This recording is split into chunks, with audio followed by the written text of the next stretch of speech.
Ormane County ne paro mar go Pogo Nyatike sub-county nyadiriyo, ket Nyatike North kachiel kod Nyatike South. Osekelo paro mopogore opogore ka kweth moko koro kwedo to moko bende koro siro. Kweth mamoko dwaro ni mondo koro ket tong' e aora Munyu to mamoko dwaro mondo ket e aora Kuja. Jomoko makwedo koro lose wi chenro mago mag piny owacho kaka ni biro bedo ka onindo kamoro achiel biro bedo mabor ki jomoko. E seche ma bende jogo masiro to wacho ni Pogo Nyatike obed North kod South biro neno ni koro chenro mag piny owacho obedo machiegni kod japiny. Makalda Kanyarwanda community members who have so far been disadvantaged following the boundary declaration made by the County Commissioner of Migori County on the 29th June 2022 at the World Vision Hall, Nyatike.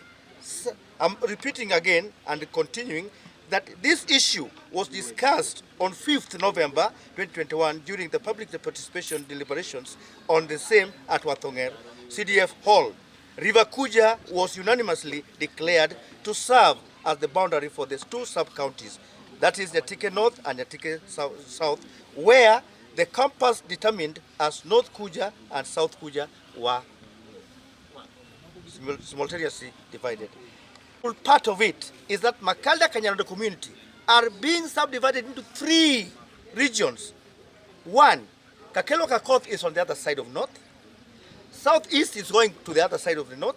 And now, and South Kadem and Godbondo are now being taken to Kakoth. We are not ready for that. Politically, Makalda Kanyarwanda is subdivided. Administratively, we are also subdivided. Why, as a community, is that this thing happening simultaneously and continuously in many occasions?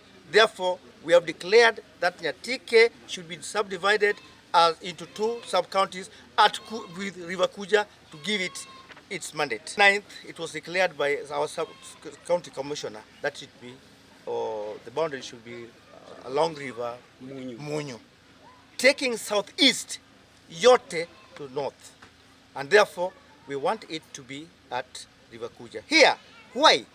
North Kadem and Karungu before were in their constituency.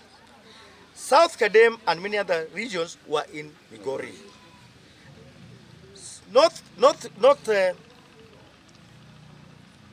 Kadem location was River Kuja beyond, and South Kadem was down this way.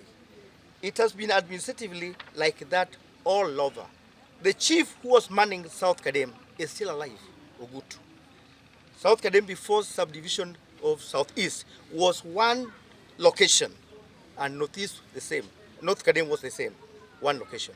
Therefore, River Kuja has been serving as a common boundary for a long time. And why should it be altered now?